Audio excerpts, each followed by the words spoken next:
Assalamualaikum warahmatullahi wabarakatuh. Waalaikumsalam warahmatullahi wabarakatuh. Iya, puji syukur pada Allah Subhanahu Wa Taala, berkat rahmat dan hidayahnya kita masih bisa kembali melakukan pembelajaran ya di room Zoom kita pada pagi hari ini. Baik, sebelum memulai pembelajaran, ada baiknya kita berdoa terlebih dahulu. Doa dimulai.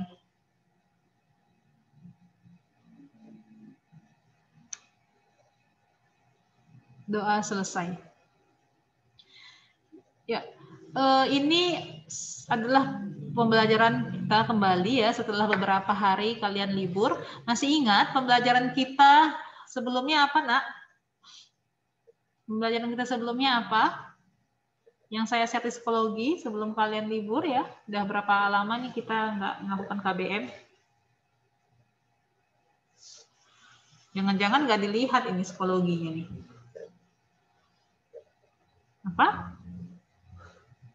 Ya, jadi di psikologi terakhir kali ya sebelum libur saya men-share tentang slide materi tentang tantangan dalam menjaga keutuhan NKRI. Nah, hari ini kita akan membahas kembali ya tentang materi tersebut karena minggu lalu itu sebelum saya libur dan saya ada sempat nggak masuk ya Nak ya karena saya sakit. Jadi di sini kita akan saya akan kembali menjelaskan karena belum sempat kemarin saya jelaskan ya. Oke, saya share terlebih dahulu PPT-nya.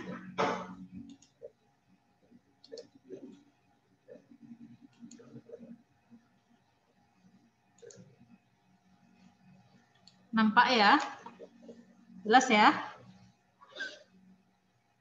Jelas, Sumi. Iya, oke.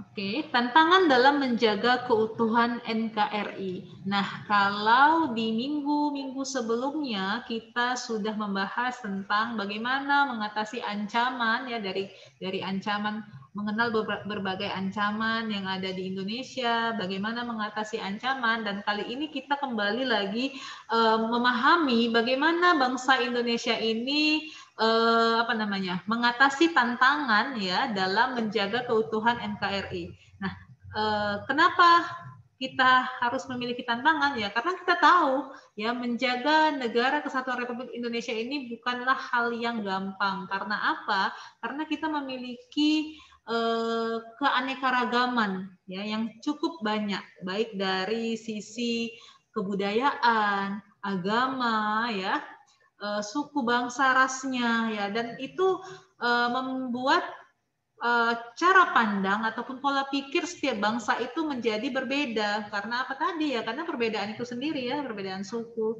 berbeda antara suku Jawa dengan suku Batak sebagaimana menghadapi adat istiadatnya. Nah itu hal tersebut juga bisa memicu namanya adanya konflik ya konflik dalam suatu bangsa. Nah, inilah yang menjadi tantangan ya bagi bangsa Indonesia untuk tetap menjaga keutuhan NKRI. Karena kita tahu sejarah ya mencatat bahwa negara kesatuan Republik Indonesia ini pernah ya lepas ya sebagian ya itu negara apa yang sekarang jadi apa nak Timur ya yang sekarang jadi Timor Leste ya. Jadi hal ini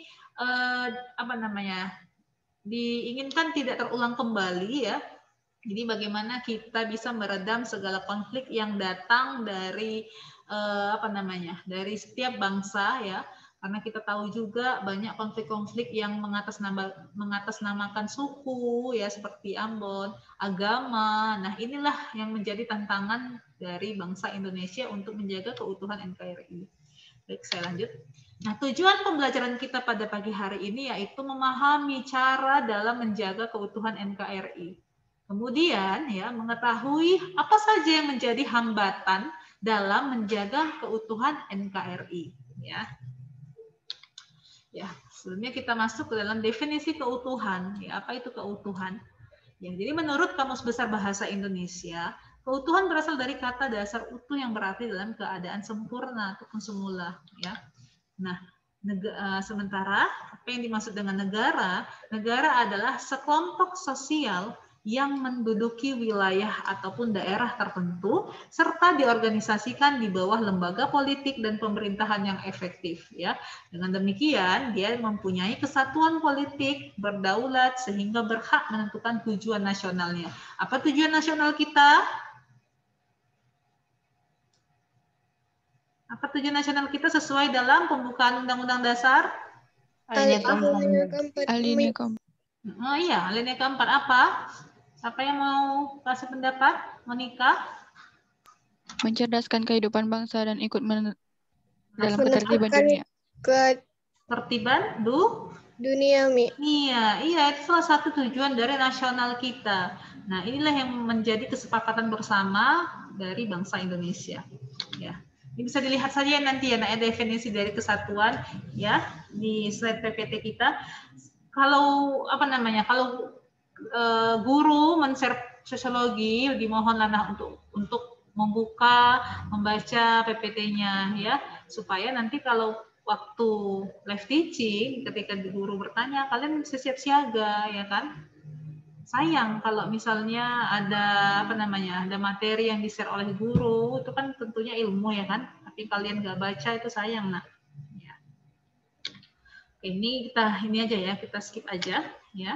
Nah, ini aja.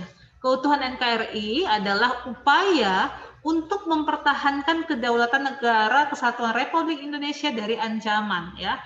Yang pernah kita belajar ancaman ada berapa macamnya? Ada 2, Mi. Iya, ancaman militer dan non-militer. Iya, benar. Ya, jadi menjaga kedaulatan dari ancaman baik dari dalam negeri maupun dari luar negeri yang dinilai mengancam kedaulatan negara, keutuhan wilayah negara serta keselamatan dari segenap bangsa. Ya. Jadi, adapun hakikat dari Negara Kesatuan Republik Indonesia, nanti tadi kita sudah membahas tentang pengertian NKRI ya, para unsur pembentuk NKRI, tujuan dan fungsi dari NKRI itu sendiri. Jadi pengertian NKRI adalah keutuhan negara kesatuan Republik Indonesia, adalah keinginan untuk membela dan mempertahankan kemerdekaan Indonesia. Ya, kata membela di sini ya bukan berarti ini hanya menjadi tugas dari TNI dan Polri, ya, tetapi ini menjadi tugas bersama ya bagi bangsa Indonesia untuk senantiasa menjaga ya kedaulatan negara kita dari ancaman baik dari dalam maupun dari luar.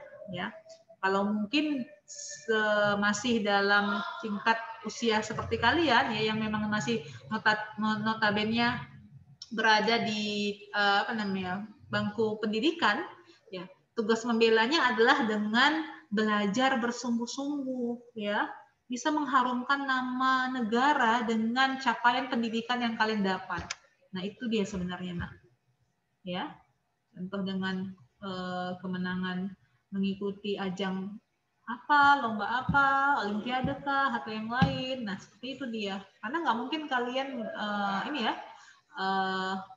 angkat senjata ya kan. Jadi itu dia, harus belajar sungguh-sungguh. Oke. Keutuhan Negara Kesatuan Republik Indonesia ya adalah keinginan untuk mempertahankan dan menjaga kedaulatan NKRI berdasarkan Pancasila dan Undang-Undang Dasar. Jadi menjaganya itu harus berdasarkan Pancasila dan Undang-Undang Dasar. Kenapa? Ya, karena patokan ya pedoman dari segala sumber hukum yang ada di dalam Pancasila. Ya, jadi 5 dasar sila dalam Pancasila itu sudah mencerminkan kepribadian ataupun karakter bangsa Indonesia yang baik, itu dia. Kalau dibilang bisa menjadi bangsa yang Pancasilais, itu dia. Dan Undang-Undang Dasar. Karena apa? Pedoman ataupun patokan hukum yang ada di Indonesia adalah berdasarkan Undang-Undang Dasar 1945. Nah, itu dia. Jadi segala sesuatunya baik dalam perpolitikan, ekonomi, sosial, budaya, pertahanan, semuanya dibahas dalam Undang-Undang Dasar. Ya, jadi tidak lepas dari Pancasila dan Undang-Undang Dasar. Oke. Jadi kesimpulannya adalah keutuhan NKRI adalah upaya untuk mempertahankan keutuhan Negara Kesatuan Republik Indonesia dari ancaman baik yang datang dari dalam negeri maupun dari luar negeri yang dinilai mengancam atau membahayakan kedaulatan segenap bangsa Indonesia. Nah, Adapun unsur-unsur dari pembentuk NKRI ya. Ini yang pernah kita bahas ya. Kalau nggak salah di kelas 10 ini juga ada dibahas ya nak ya. Terjadinya negara ya, unsur-unsur terbentuknya negara. Yang pertama adalah unsur konstitutif dan unsur deklaratif. Nah, kita lihat di unsur konstitutif ini ada apa saja. Jadi, salah satu pembentuk NKRI atau terbentuknya negara adalah di unsur konstitutif. Yang pertama ada apa? Wilayah ya, karena ya, wilayah di sini termasuk daerah kekuasaan, pemerintahan, provinsi, kabupaten, kecamatan itu masuk ke dalam wilayah. Ya. Yang kedua adanya rakyat. Rakyat di sini adalah penduduk suatu negara yang mendiami negara tersebut. Ya. Hanya saja rakyat di sini nanti dibedakan dengan rakyat dan bukan rakyat. Kalau rakyat dia pasti memiliki hak dan kewajiban. Kalau bukan rakyat, ya dia hanya tunduk dan patuh terhadap hukum yang berlaku. Dia tidak memiliki hak dan kewajiban. Ya. Selanjutnya unsur yang terakhir adalah pemerintah yang berdaulat. Ya. Jadi pemerintah yang berdaulat adalah sekelompok orang yang secara bersama-sama memikul tanggung jawab terbatas untuk mempunyai kekuasaan tertinggi atas suatu negara. Ya. Sementara untuk unsur deklaratif, jadi unsur deklaratif ini bisa dikatakan sebagai unsur tambahan. Ya. Unsur tambahan pembentuk NKRI ataupun negara adalah secara de facto dan de jure. De facto ini adalah pengakuan berdasarkan kenyataan bagi negara baru yang telah memenuhi unsur konstitutifnya. Ya, unsur konstitutif apa yang mana tadi? Yang tadi wilayah, rakyat dan pemerintah yang berdaulat. Sementara yang de jure adalah pengakuan terhadap keabsahan berdirinya suatu negara menurut hukum internasional. Ya, artinya apa? Pengakuan secara internasional oleh negara lain. Nah, itu dia. Paham sampai sini ya? Oke. Paham, Umi. Nah, saya lanjutkan. Ya, tujuan NKRI tentunya tertuang ya dalam ini pembukaan Undang-Undang Dasar 1945 alinea keempat ya, yang meliputi kalau bangsa Indonesia itu harus bisa melindungi segenap bangsa dan seluruh tumpah darah Indonesia. Kita harus bisa memajukan kesejahteraan umum ya, bukan hanya memajukan kesejahteraan umum, tapi bisa mencerdaskan kehidupan bangsa serta ikut serta melaksanakan ketertiban dunia berdasarkan kemerdekaan, perdamaian abadi, dan keadilan sosial. Jadi inilah ya 4 dasar yang memang menjadi tujuan dari NKRI kita. Nah, lantas pertanyaannya, sudahkah ini tercapai secara keseluruhan? Sudah belum? Belum, Mem. Belum ya. Ini menjadi tugas dan PR bersama. Ya, karena apa? Untuk poin kedua saja, kesejahteraan umum, belum seluruhnya wilayah Indonesia mendapatkan kesejahteraan umum ya, karena masih banyak di pelosok-pelosok negeri kita yang kalau di daerah Kalimantan yang menikmati listrik saja masih bergantian ya kan, masih berdasarkan lihat waktunya. Ya. Saya ada pulau teman yang mengajar di daerah Kepulauan Karimun ya, daerah Riau ya, pelosok lagi. Nah, mereka kalau mau listrik saja itu masih bergantian. Artinya masih ada waktu-waktu tertentu. Dari jam sekian sampai sekian ini waktunya total mati. Karena gantian dengan wilayah yang lain. Itu dia, dengan desa yang lain, seperti itu dia. Nanti dari jam segini sampai sekian baru hidup kembali. Itu dia. Jadi artinya apa? Kesejahteraan umum ini masih jauh, ya kan? Masih menjadi tugas bersama dari pemerintah kita. Nah, yang selanjutnya adalah terakhir ya, fungsi negara. Jadi fungsi negara ya, menurut beberapa tokoh, yang pertama John Locke, bahwasanya fungsi negara itu ada fungsi legislatif, eksekutif, federatif ya. Jadi berbeda-beda. Nah, tapi kita ambil sampai saat ini ya, berdasarkan kita ambil teori Tres Politica, yang mana Tres Politica ini adalah ajaran dari Montesquieu. Jadi kita ambil yang poin yang C sampai saat ini, ya. Jadi menyatakan bahwa fungsi negara itu mencakup 3 tugas pokok.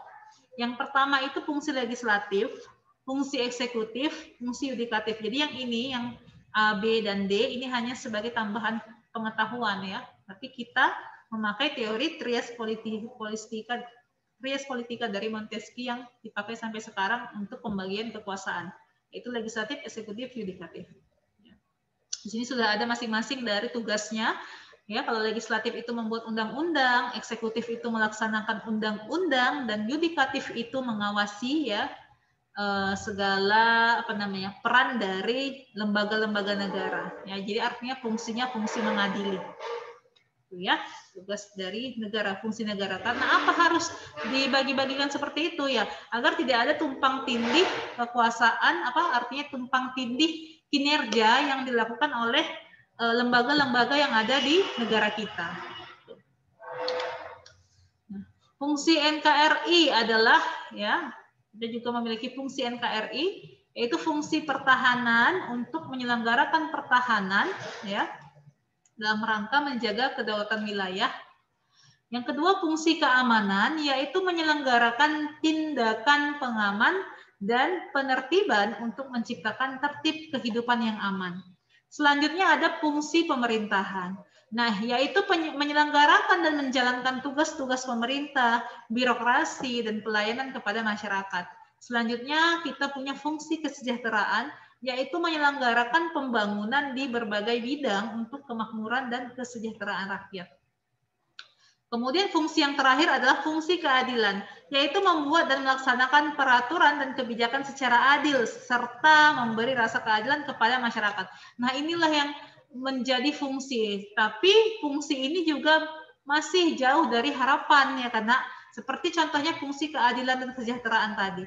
Ya, keadilan kita belum masih banyak orang yang belum mendapatkan keadilan yang seadil-adilnya gitu ya. Contoh saja dalam hal penegakan hukum ya, antara kaum yang memiliki kekuasaan dengan rakyat biasa itu masih ada ketimpangan dalam hal hukum. Jadi di sini untuk keadilan masih sangat jauh dari harapan. Ya. Oke, sampai sini ada yang mau ditanyakan? Sebelum kita lanjut? Lanjut? Tidak, oke. Lanjut nih. Nah, bagaimana sekarang pentingnya dalam menjaga keutuhan NKRI? Ya, jadi dilihat dari letak dan kondisi geografis Indonesia. Ya, karena Indonesia ini memiliki potensi sumber daya alam yang sangat besar. Jadi memang harus dijaga keutuhannya ya.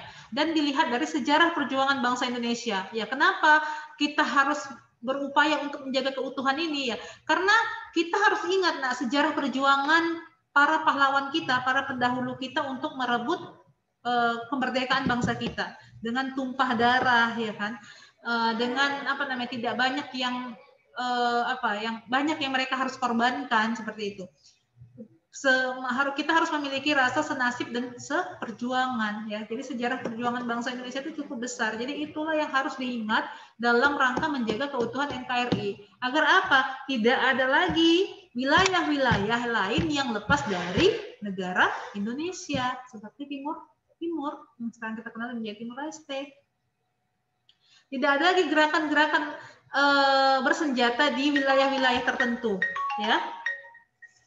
Seperti gerakan Aceh Merdeka, ya di Aceh, gerakan OPM di Papua. Jadi jangan sampai ada lagi gitu dia. Jadi hal ini merupakan tanggung jawab bersama bagi bangsa Indonesia, ya, untuk bisa berupaya menjaga keutuhan dari NKRI kita. Nah, kemudian ini bisa dilihat dari letak dan kondisi geografis negara Kesatuan Republik Indonesia ya. Jadi kekayaan alamnya kita cukup banyak memiliki sumber kekayaan alam dan sumber kekayaan alam ataupun sumber daya alam SDA. Ya, meliputi apa saja, kekayaan flora, fauna, sumber-sumber mineral dan sumber yang lainnya. Kemudian kita memiliki kekayaan budaya. Ya, budaya kita yang cukup banyak, lagu tradisional, lagu daerah, kesenian, pakaian adat, rumah adat dan yang lain-lainnya cukup banyak. Jadi sebenarnya kita harus berbangga menjadi bangsa Indonesia karena keanekaragaman yang tidak dimiliki oleh negara yang lain. Nah, itu dia. Nah, namun kita memiliki hambatan dalam menjaga keutuhan dari NKRI. Ya, apa saja? Ya, yang pertama itu adalah pelanggaran wilayah, ya hambatannya. Kita apa namanya? Kita pernah apa namanya? Kita pernah punya menteri, ya, sorry ya, jadi nggak fokus karena telepon. Kita pernah punya menteri, ya, menteri kelautan yang cukup tegas, ya, Ibu Susi, ya, yang ketika ada pelanggaran wilayah itu langsung ditindak tegas. Ya, ada kapal asing yang lewat dari jalur teritorial negara kita, tenggelamkan, kayak gitu. Jadi sekarang inilah menjadi hambatan kita untuk melakukan dalam hal menjaga keutuhan NKRI, pelanggaran wilayah. Ya. Yang kedua adalah kegiatan penyeludupan senjata, bahan peledak, ada masalah separatisme, ya, kelompok bersenjata teroris, gangguan keamanan maritim dan di dirgantara, gangguan keamanan di wilayah perbatasan, ya, pengawasan pulau-pulau kecil yang memang harus dijaga, ya, keutuhannya. Nah, jadi tujuan menjaganya dengan cara apa? Jadi secara serata mutlak yang harus dilakukan, ya, yaitu menjaga keutuhan dengan keselamatan bangsa. Jadi bukan dengan langsung perang, kalau ada apa-apa langsung angkat senjata. Enggak, jadi kita harus juga jaga keselamatan bangsa kita. Yang kedua, serata penting. Serata penting ini dilakukan dalam menjaga kehidupan demokrasi, politik, dan ekonomi. Ya, jadi bebas dari sara. Harus menjaga keharmonisan hubungan.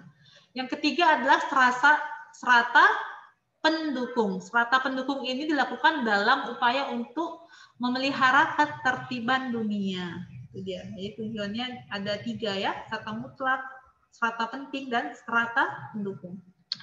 Ya. Cara menjaga keutuhan NKRI-nya dengan apa? Menjalankan ajaran agama, ya. Karena setiap orang yang menjalankan agamanya pasti dia akan memiliki sifat yang apa ya? Artinya mudah mengalah, toleransi yang tinggi, solidaritas yang kuat gitu. Karena nggak ada agama yang mengajarkan ketidakbajikan gitu dia. Yang kedua, menghormati hari besar agama lain, tidak mementingkan suku golongan, tidak menyebarkan isu yang berbau sara, menggunakan bahasa Indonesia yang dalam kehidupan sehari-hari, ya artinya kalau daerah nanti jadi terkotak-kotak gitu dia.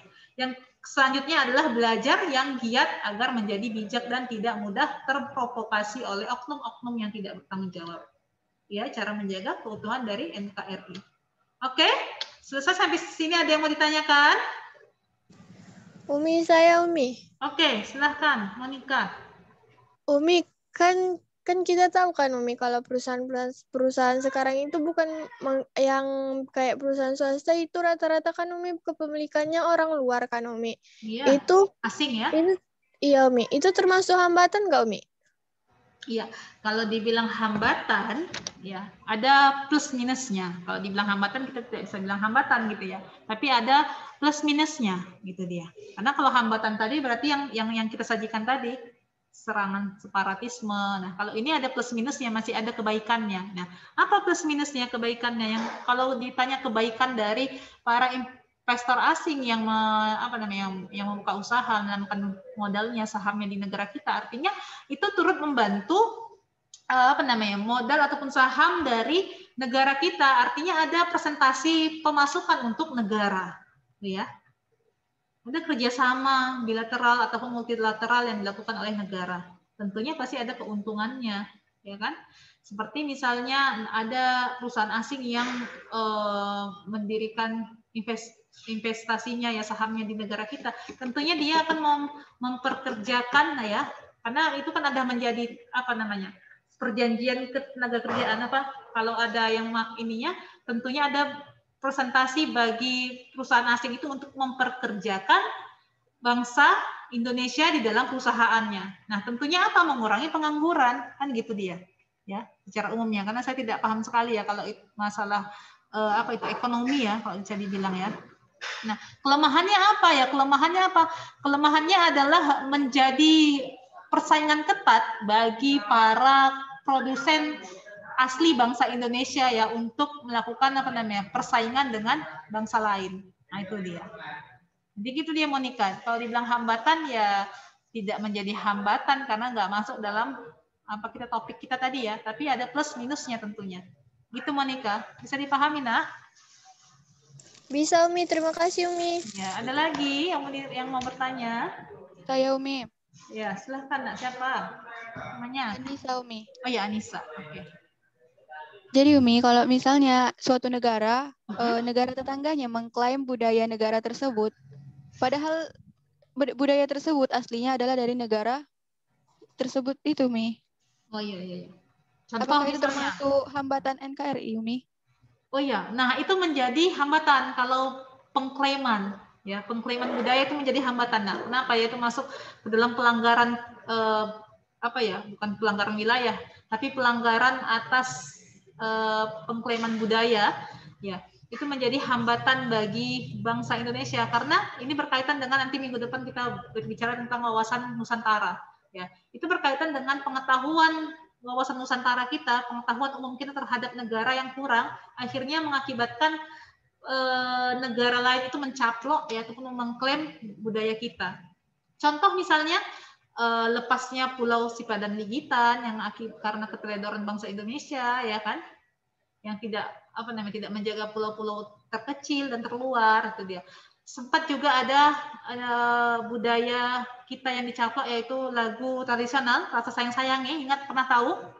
Itu pernah diklaim oleh Malaysia, tetapi akibat memang kesigapan pemerintah kita ya yang melaporkan dan dilakukan diplomasi ke PBB ya kalau ke PBB kalau ke lembaga budayanya itu ke UNESCO, akhirnya kita memenangkan kembali dan ya, dinyatakan bahwa lagu Rasa Sayang Sayangnya itu adalah milik Indonesia. Nah kalau seperti itu menjadi hambatan, Nak. Ya, karena apa? Bisa terpecah belah. Akibatnya apa? Kehilangan sedikit demi sedikit wilayah dari keutuhan NKRI kita. Karena kan topik kita adalah menjaga keutuhan NKRI. Kalau pengklaiman itu tidak ada dampak positifnya, ya. Nah, itu makanya dikatakan sebagai hambatan. Gimana Anissa? Paham, Nak? Paham, Umi. Ya, berbeda dengan apa yang ditanyakan dari Monica tadi. Itu tadi masih ada plus minusnya. Itu dia. Terima kasih, Umi. Sama-sama. Ada lagi yang ditanyakan?